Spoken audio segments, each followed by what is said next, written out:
अल्लाह अकबर। साबिर पाक का जलाल बहुत मशहूर था। यही शमसुद्दीन तुर्क पानीपती ने सवाल कर दिया, हुजूर फना किसे कहते हैं, बका किसे कहते हैं? हुजूर बोलते तो हैं लेकिन मतलब समझ में नहीं आता। साबिर पाक ने फरमाया वक्त आने पे जवाब दूंगा। जब विसाल का वक्त करीब आया, शमसुद्दीन पानीपती को बुलाया, फरमाया सुनो, जब हमारा विसाल हो जाए, इंतकाल हो जाए, हमें गुस्ल देने की जरूरत नहीं, कफन पहनाने की जरूरत नहीं। कहा हमारे हुजरे का दरवाजा बंद कर देना, सब गैब से हो जाएगा। फरमाया मेरे जनाजे की नमाज भी कोई ना पढ़ाए। कहा हुजूर तब कौन पढ़ाएगा? फरमाया एक घुड़सवार आएगा और वो आकर के नमाज जनाजा पढ़ाएगा। अल्लाह अकबर। शमसुद्दीन तुर्क पानीपती को सारी बातें याद थी। साबिर पाक कलियरी जब इस दुनिया ज़ाहिरी से पर्दा कर गए, हुजरे का दरवाजा बंद कर दिया गया, अंदर से पानी छलकने की आवाज आती रही, अंदर से गुस्ल की आवाज आती रही। थोड़ी देर के बाद जब पानी की आवाज शांत हुई तो दरवाजा खोला, देखा साबिर पाक को गुस्ल दिया हुआ है और आप कफन पहने हुए हैं। अल्लाह अकबर। ये है साबिर पाक कलियरी।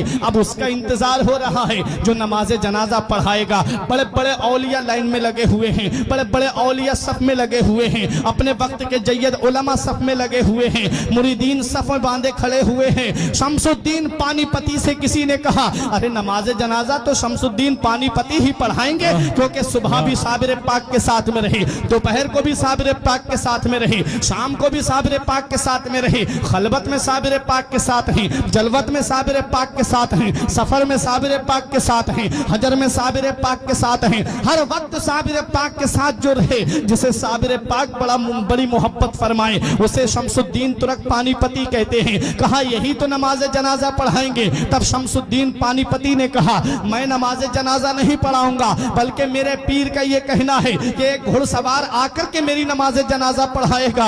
हजरात गिरामी, अब इंतजार हो रहा है उस घुड़सवार का। दूर धूल उड़ती हुई नजर आई। जब वो धूल करीब आई तो देखा कि घुड़सवार है, चेहरे पे नकाब पड़ी हुई है, मुसल्ले नमाज जनाजा पे खड़े हुए और नमाज जनाजा पढ़ा करके सवारी पे सवार होकर के जब चलने लगे, और जब घुड़सवार की सवारी थोड़ी बड़ी, तब शमसुद्दीन तुर्क पानीपती ने दामन पकड़ के कहा आपको पता है किसकी नमाज जनाजा पढ़ा के जा रहे हो?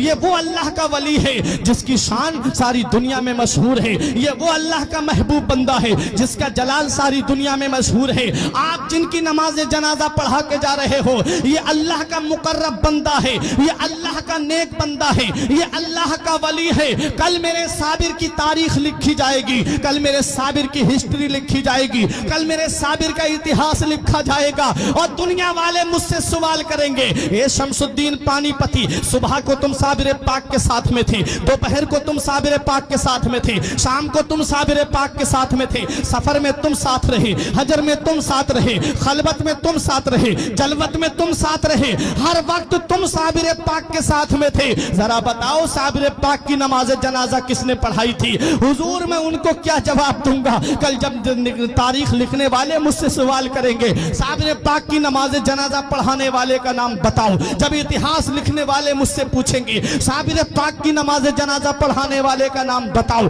तब मैं उनको क्या जवाब दूंगा? जब अदीब अपनी अपनी तारीखों में लिखेंगे तब मैं उनको क्या जवाब दूंगा? हुजूर या तो अपना नाम बता दीजिए या चेहरे से नकाब उठा दीजिए ताकि मैं चेहरा देख करके पहचान लूं। तब हम शमसुद्दीन पानीपती के सामने घुड़सवार ने जब चेहरे से नकाब उठाया तो पैरों तले की जमीन निकल गई, आंखें खुली की खुली रह गई। कहा हुजूर मैं ये क्या देख रहा हूं? हुजूर चारपाई में कौन लेटा है और मेरी निगाहों के सामने कौन खड़ा है? तब मेरे साबिर कलियरी ने जवाब दिया ए शमसुद्दीन तुम भूल गए, तुमने मुझसे पूछा था कि फना किसे कहते हैं और बका किसे कहते हैं। अरे तुमने मुझसे पूछा था कि फना और बका किसे कहते हैं। ये जो चारपाई में तुम लेटा हुआ देख रहे हो इसे फना कहते हैं और जो साबिर तुम्हारे सामने खड़ा है इसे बका कहते हैं। पता चला कि जो चारपाई में लेटा है वो रूहानी रूह का जलवा है,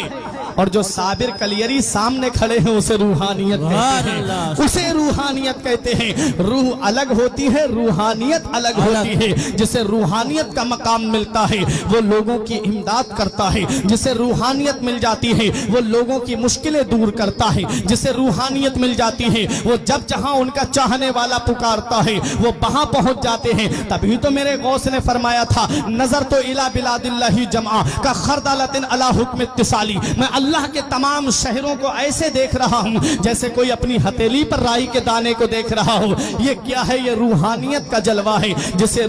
جسے روحانیت مل جاتی ہے اس کا مقام بلند و بالا ہو جاتا ہے، جسے روحانیت ملتی ہے اس کی شان بلند ہو جاتی ہے، جسے روحانیت ملتی ہے اس کی عظمت بلند ہو جاتی ہے، جسے روحانیت ملتی ہے اس کا مقام مقام ثریا سے بھی بلند ہو جاتا ہے۔ کہاں کہاں دیکھو گے روحانیت والوں کو؟ آؤ ذرا بتاؤ مجھے۔ غوث پاک رضی اللہ تعالیٰ عنہ بغداد کی سرزمین پر رہے اور چند جگہ تبلیغ دین جانے کرنے کا ارادہ ہوا، وہاں تک پہنچ گئے۔ اور ذرا سنو، صابر پاک کلیری کو دیکھو، کلیر کی سرزمین پر آپ نے اپنا قیام کیا، نظام الدین اولیاء دہلوی نے دہلی میں قیام کیا، اعلیٰ حضرت نے بریلی شریف میں قیام کیا، پیلی بھیت کے شاہ جی میاں نے پیلی بھیت میں قیام کیا، سید سالار مسعود غازی نے بہرائچ میں قیام کیا، حضور شاہ مدار نے مکن پور میں قیام کیا، غریب نواز نے ہندوستان کی سرزمین اجمیر میں آ کر کے قیام کیا۔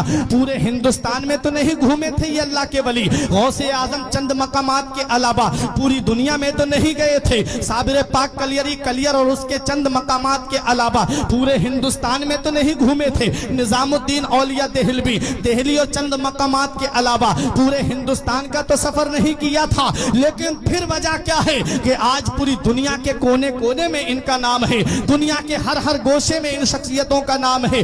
کون سا ایسا کمال کیا؟ اللہ قرآن میں فرماتا ہے جو اچھے کام کرتا ہے، ایمان لاتا ہے، اچھے کام کرتا ہے، اللہ فرماتا ہے اس کی محبت کو ہم عنقریب پوری دنیا میں عام کر دیں گے۔ پتا چلا یہ اللہ والے وہ ہیں، انہوں نے لوگوں کو راضی نہیں کیا بلکہ اللہ اور اس کے رسول کو راضی کیا۔ اور حدیث پاک ہے من کانا للہ کان اللہ لہو، جو اللہ کا ہو جاتا ہے اللہ اس کا ہو جاتا ہے۔ اللہ جس کا ہو جاتا ہے پھر اس کا نام مٹنے نہیں دیتا، پھر اس کا نام اندھیرے میں نہیں رہنے دیتا۔ یہی وجہ ہے کہ غوث اعظم اللہ کے ہو گئے اور اللہ غوث اعظم کا ہو گیا۔ پوری دنیا میں غوث اعظم کا نام ہے۔ غریب نواز نے اپنے اللہ کو راضی کیا، غریب نواز نے اپنے رسول کو راضی کیا، اللہ اور اس کے رسول نے غریب نواز کا نام اندھیرے میں نہیں رہنے دیا۔ پوری دنیا میں آج غریب نواز کا نام موجود ہے۔ اور آگے سنو، صابر پاک کلیری نے کلیر میں رہ کر کے اللہ کی عبادت کر کے اپنے رب کو راضی کر لیا۔